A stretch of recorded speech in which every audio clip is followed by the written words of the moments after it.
殺したんだ。ささ、もっと殺せ人間を。どんどん殺すがいい。カカカカカカカカカカ人間を。貴様、よくも抜け抜けと。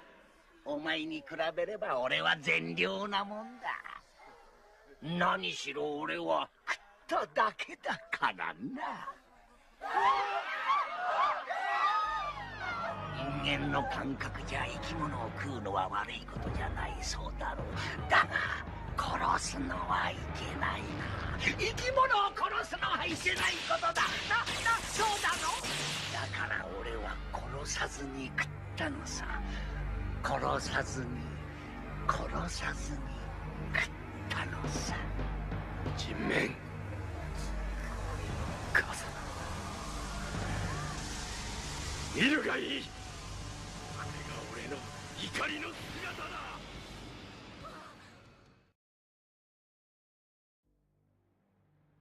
After the events of the first Devilman OVA, Akira has become more accustomed to his new powers, and life around him has adjusted even while fighting demons. Ryo is recovering in hospital, and the Makimura household seems to be fine.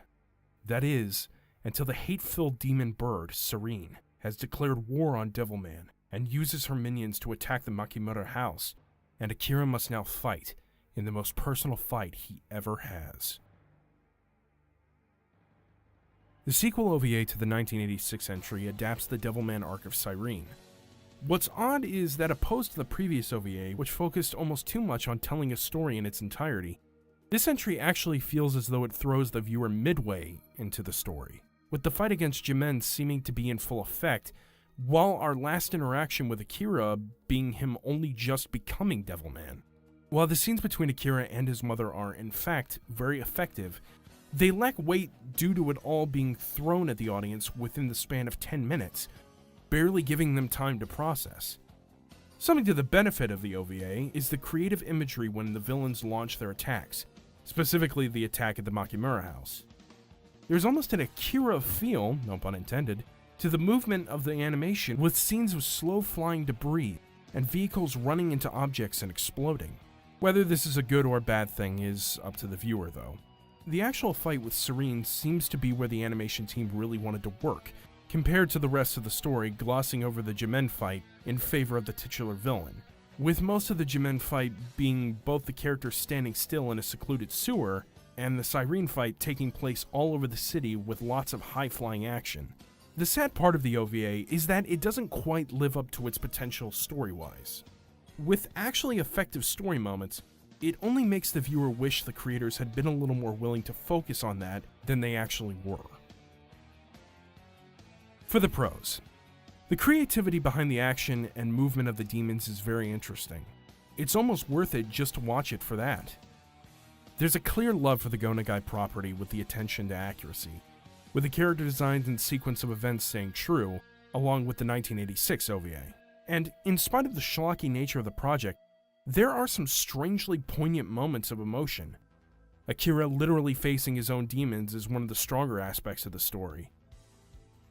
For the cons, the story is just too all over the place in pacing and story. There's a lot to enjoy, but it's bogged down with a frustrating lack of focus. Once the Sirene fight gets going, it takes up the rest of the OVA. This wouldn't be a problem so much were it not for the fact that the fight basically begins at the halfway mark of the animation. And there are just moments that are too silly, even for this, such as Sirene using her severed arm as a boomerang. Recommended watch? At this point, I can only recommend it if you've seen the previous OVA. Story-wise, anyone coming in blind will have absolutely no understanding of what's going on, and all they might get out of it is a neat-looking 20-minute fight between demons.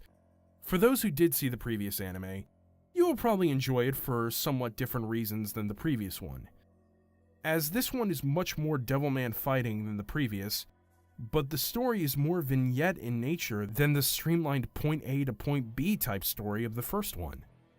This is one of those situations where I will recommend it, but I have no way to guarantee you'll like it. Devilman the Demon Bird isn't currently licensed, but you can find movies and series like it, such as Demon City Shinjuku or Doomed Megalopolis, at rightstuff.com, discotechmedia.com, funimation.com, and sentaifilmworks.com. Stay classic.